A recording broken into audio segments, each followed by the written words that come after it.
Okay, let me quickly respond, and I'll try to keep it short.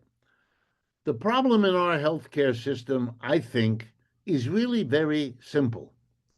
We have allowed, in a way that other countries have not, the private profit motive to be the organizing principle of our healthcare. We allow a hospital to be built and function around the notion that it has to keep its costs down in order to make it a profitable activity. We certainly know that the drug companies are governed by profitability, that the device makers are governed by profitability, that the health insurers are governed by profitability, and on and on and on. Other societies don't do that. And I'm talking about other capitalist societies, let alone a broader collection. It's as if every professor in a classroom, I've been a professor all my life, had to show a profit at the end of the semester. Now, there are some schools that actually work that way, but the rest of us make fun of them. That's not a way to measure the process of education by how much money you can make selling books or whatever other way you would go about doing it. Our healthcare system is held hostage to profit making enterprises. That's why, in addition to the points you make, the standard argument shows that we pay more of our annual income for healthcare than most other societies by a lot, and yet our health outcomes are mediocre by comparison to other countries by a lot. If you were paying more and getting less in any other area of a society, you'd raise some questions. But long ago, the profit making healthcare people understood that their job is to control the awareness, the understanding of people, lest they learn what the actual situation is. So you keep hearing about how our healthcare is better than everybody else's, which is not true. Hadn't been true for a long time.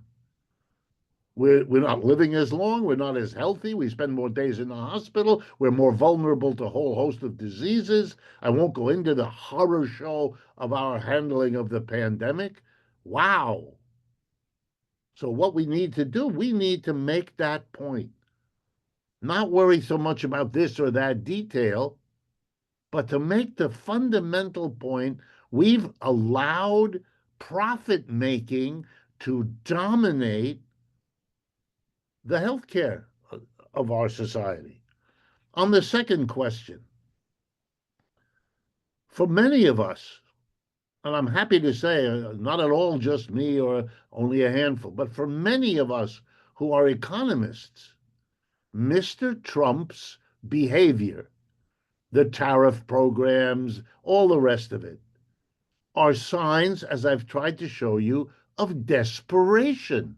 We won't allow this or that company to sell computer chips to the Chinese. We hobbled one of their most successful companies, Huawei, as you probably know, for the last 5 years, including arresting the daughter of the CEO there. And what did Huawei do? They went back to China, unable to buy in America, and have now outdone us with their own chips. You can't hold this back. Let me remind you of a moment of American history when the King of England decided, in a manner quite like Mr. Trump, to hit the United States with a tax. It was called the tax on tea, which was an important product here in the United States. And in the harbor in Boston, we had what came to be famously known as a tea party, where the tea, in protest against the tax, was thrown overboard into the harbor.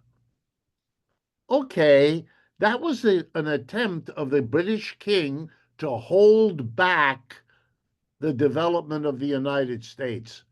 That never works.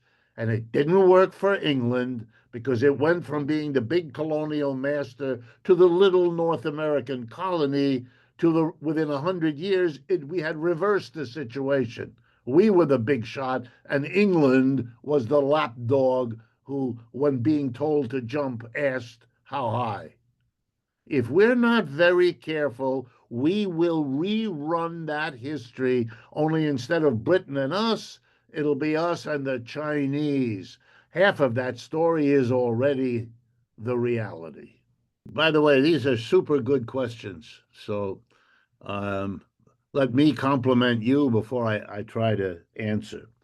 What is rational about the Republican Party is the recognition that they have to do something about the budget. They cannot keep borrowing, especially if you remember the story I told you about the Japanese a few weeks ago, that the signs are everywhere that you're coming to the end of your ability to do that.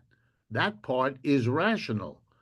You're absolutely right that then going through with a sledgehammer and firing hundreds of thousands of employees of the government is a ridiculous and irrational way to go about this.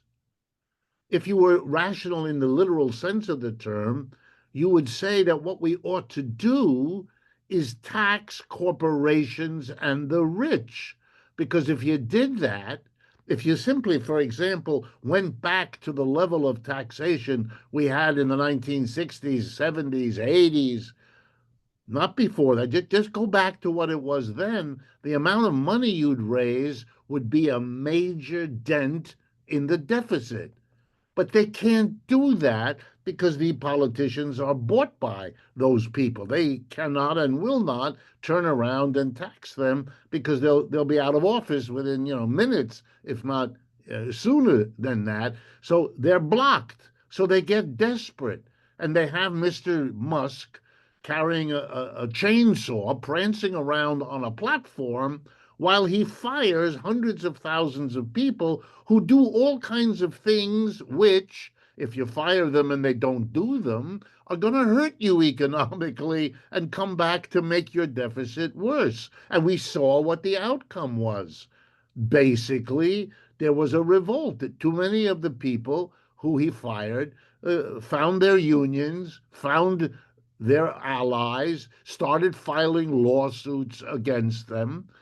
He's desperate, Mr. Trump. He cannot be seen to be losing. You can see he's built his whole career around that. So when you push back against him, he kind of loses it, and then he makes more mistakes, and that's what you're watching. You're watching a rational problem, the deficit, being handled in a desperate and therefore irrational kind of way. And the outcome, as you rightly say, is a collapse into what we had before. The budget that was passed by the House of Representatives and is now being considered by the Senate is one that will increase the deficit by several trillions of dollars in the next few years. And that's what he set out to avoid.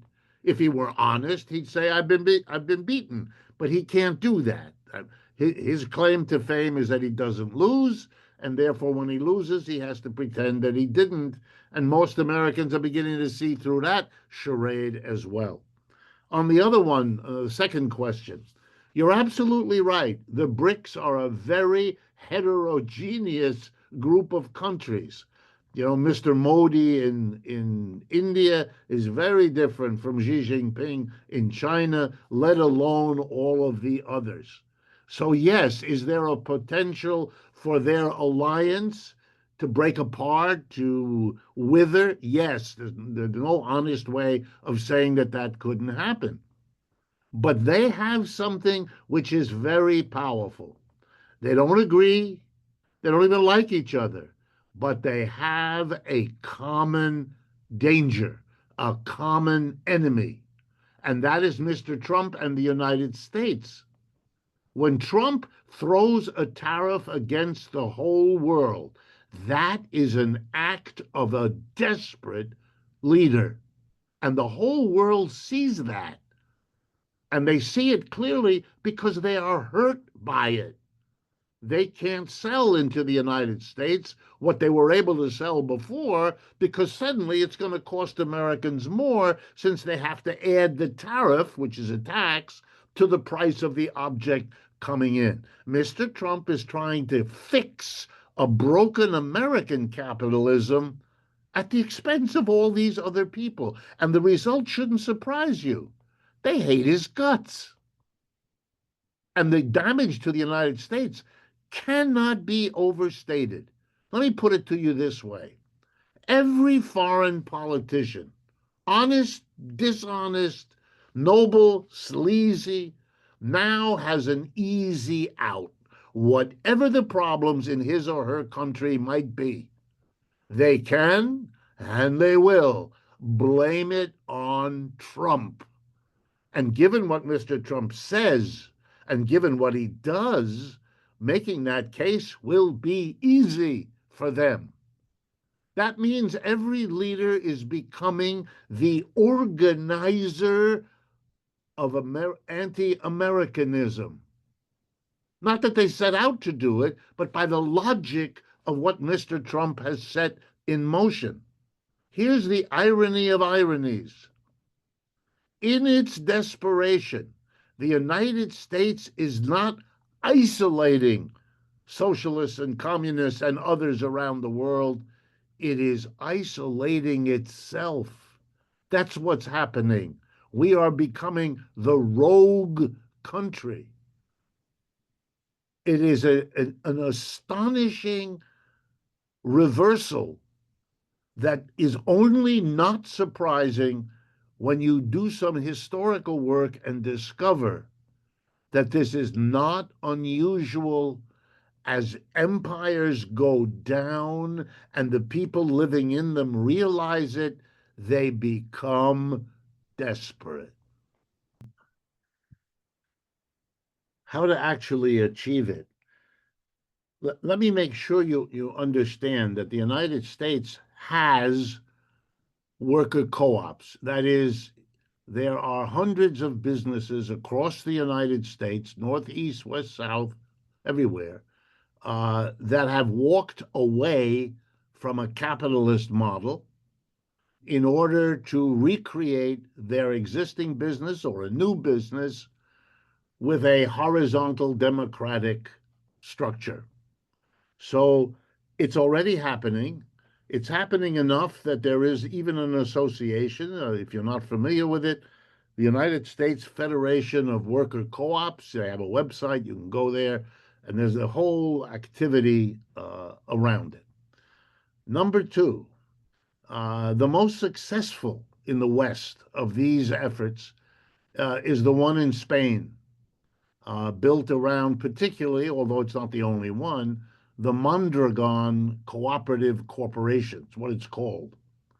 In a little city in the north of Spain called Mondragon, back in the 1950s, a Catholic priest started a worker co-op and protected it as a church project, which is one of the reasons, because Spain was at that time still governed by a fascist, Francisco Generalissimo Francisco Franco.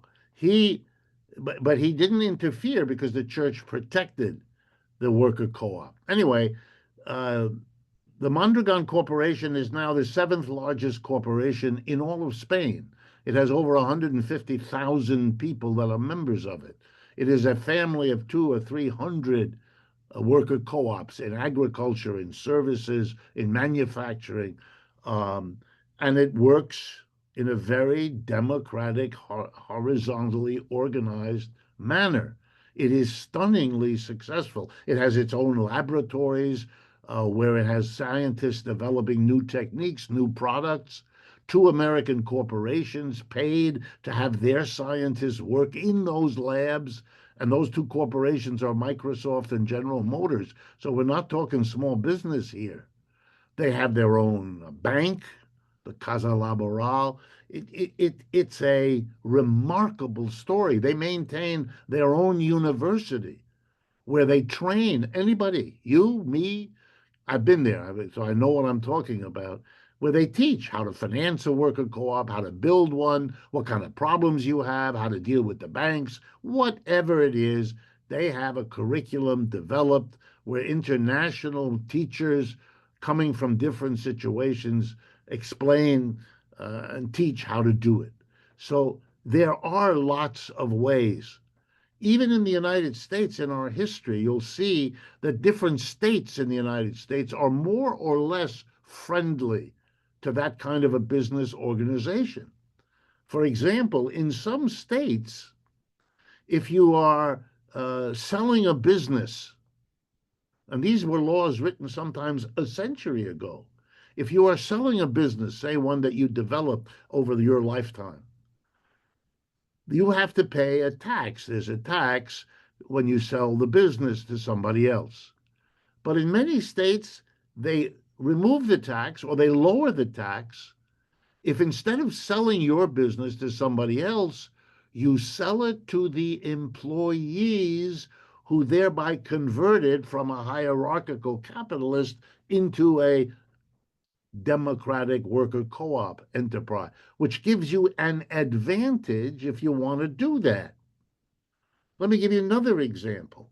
During the time, sadly behind us now, when the British Labour Party was led by Jeremy Corbyn, he had a lieutenant, John McDonnell, who explained that one of the things that the Labour Party would do if it won the next election would be to pass a law, the following law: no business could ever be sold by whoever owned it.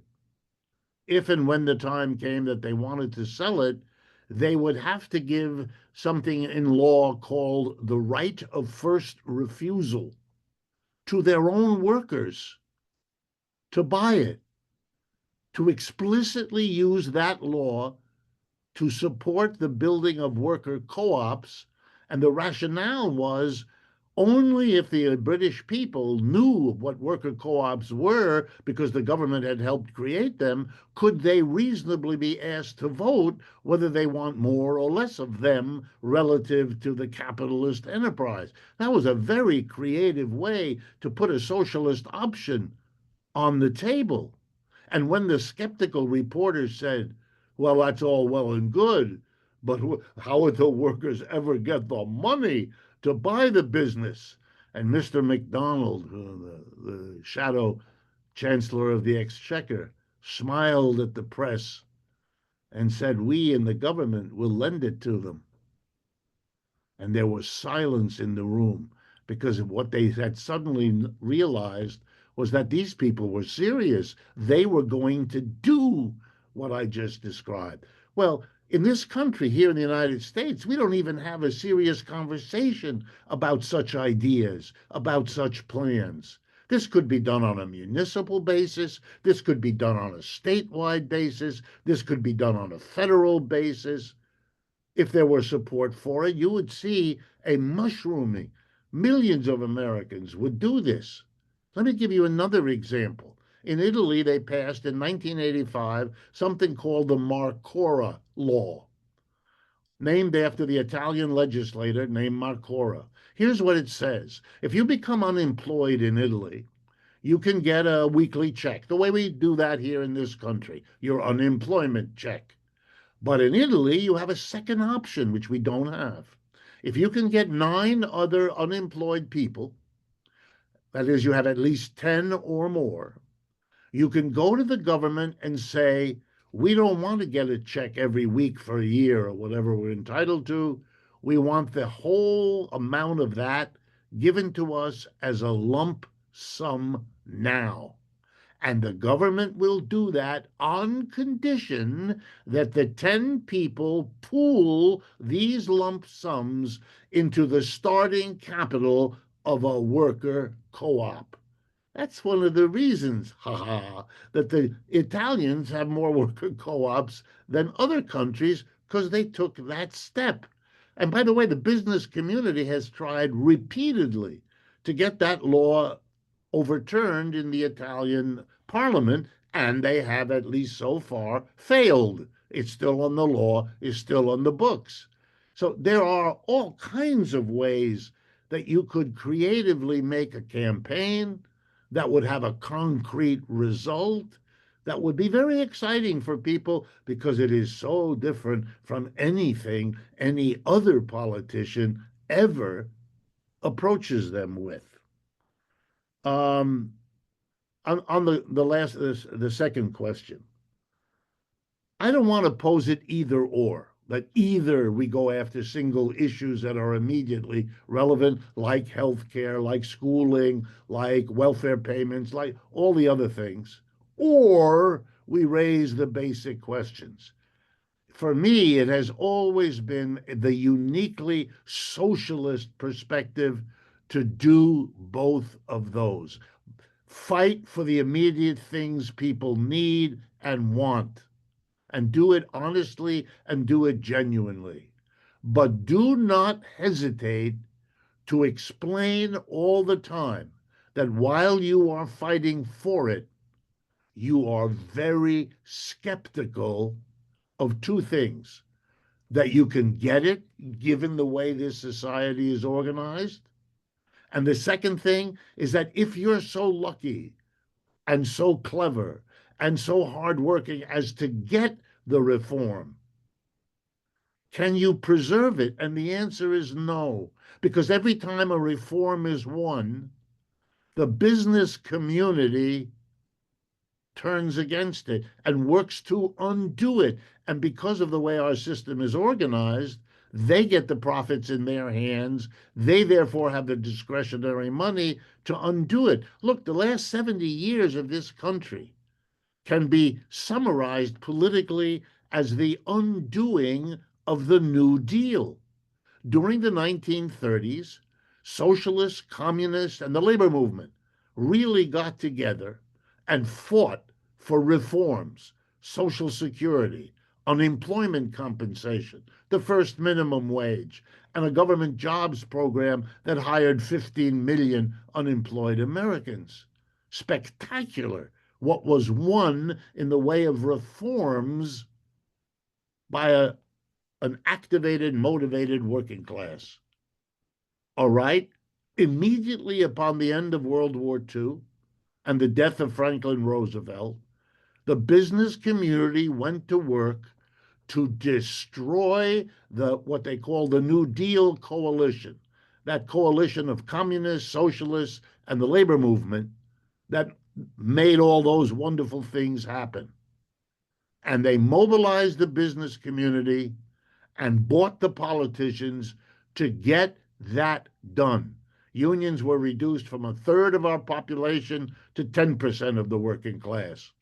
Communists were transformed from being the leading activists to being horrible, traitorous agents of a foreign power.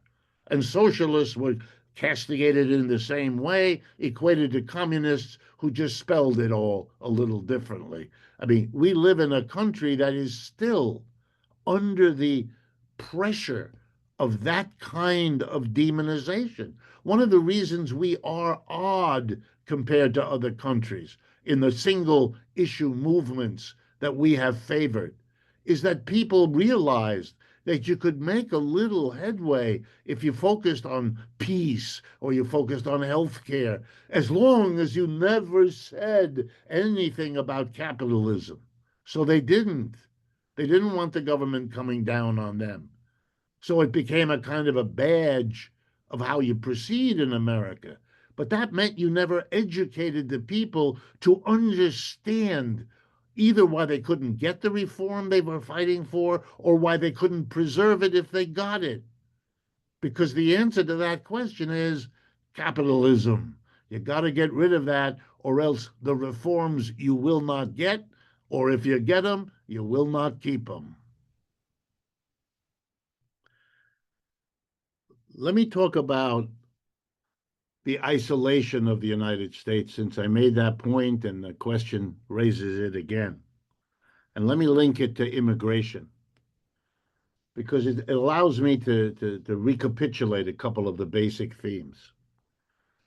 There's an incredible historical irony that the United States, a country literally organized by and for immigrants who, among other things, literally wiped out the people that were living here when they came here. The indigenous population was systematically destroyed. One of the reasons Israelis sometimes point to the American example is that it is for them an example. The Americans got rid of the people who lived here, and they are doing that to the Palestinians. Immigration was most of the time welcomed here. It was understood that immigrants came here ready and willing, with few options anyway, to work hard. And the economy, it was understood, grew by being able to absorb immigrants. Yes, they were stuck in the least attractive parts of the town, and their housing was poor, and their jobs were low wage, all of that. Group after group came in, struggled, and went up the ladder. And the economy grew across the 19th and 20th century because it could and did welcome and absorb immigrants. It can't do that anymore. That's what people should understand. It's deporting people. It has no way to do it. It can't figure out that whatever it did before when it grew, it can't do anymore. And instead of asking, well, how would we need to change our country so we could get the benefits of immigrants the way we did for 150 or 200 years? No, we demonize the immigrants, send them home bitter and angry, creating, by the way, I wish I had time to do this with you, unbelievable problems coming down the road. All of Central America sent millions of people to the United States, just so you all understand this. Those people went to work in the United States. One of the things they did was send money home to those countries. Huge amounts of money when you add it up, which meant that they left the country where there were no jobs for them, and they went to the United States and sent money home. For these countries, people were their most important export. That's true for Mexico as well as the smaller ones. When you reverse this, here's what you're doing. Those people no longer being in the United States cannot send money home. That's depriving these countries of enormously important money inflow. But worse, the people are coming back. There's no work for them. There's no market. There's no way to survive. You're producing levels of tension and bitterness and anger and suffering that are going to come back and bite the United States right in the rear end, the southern part. Very, very dangerous what is being done. Short-sighted doesn't begin to capture it. We are becoming isolated. That's the reality. We have brought Russia and China together. Russian gas now flows in its own pipelines right into China, and they will protect those. And they will respond to the kinds of aggressive military escalation that was done today. We are in very dangerous area, led by people whose denial of the decline, whose denial of what the consequences of their actions are, is making them make mistake after mistake. And you're right, as one of you said, we all risk becoming the cannon fodder that follows the mistakes. Being a socialist and being a teacher is a very lucky combination. I have been that all my life. And I can tell you that I've never lacked for students. The Even in the worst period of the Cold War, students are young people. They're starting out. They're open-minded, not 100%, but relative to older people, these are people you can talk to. And the important thing is to do it. If you have to dance around the scary words, do a little dance. You can say it in plain English. You don't have to use words and phrases that they have learned are somehow scary. Look, when I was a teacher in the major part of my life, it was scary to say words like capitalism or socialism or anything like that. We were supposed to proudly question our transportation system, our education system, but we were not supposed to question capitalism. That crossed a terrible line. I am really happy to tell you, if you haven't figured it out, we're not in that bad place anymore. This evening, before preparing for this, I looked at a pamphlet issued by the city of New York, because I'm sitting in Manhattan right now speaking to you. And the pamphlet put out by the city of New York goes over the candidates we face in our elections later this month, which include the mayor of New York City and a whole bunch of other officials. And there, as I leafed through it, there were little thumbnail statements, maybe 2 paragraphs, in which each candidate said what he or she or they wanted you to know about why they were running. And half a dozen of these people had in their little description the words, I am a socialist. Man, that made me stop and look up at the ceiling. That could not have happened. Not in New York, not anywhere else, not in the 50s, not in the 60s or the 70s or the 80s or the 90s. That is changing. The country is changing. So speak out. It's not just the name of your organization, it's also what you ought to be doing. The best way to spread socialism is for people to discover that a nice person like you thinks that way. Don't beat them over the head, not necessary. Be your nice self. Explain that this means something to you and that you think it can make a better world for everybody. They don't have to agree with you. But in that very conversation, you are teaching them that the caricature of socialists isn't valid. You're the ambassador who makes that point really clearly. And finally, on the climate, for me, it is one of the great moments of my teaching in economics when I explain to people that every capitalist who runs a corporation, and I have worked with them all my life, knows that he or she will do well in their job in this company if they help it make a profit. It will advance their career, it will advance their position, their income, their status, their prestige.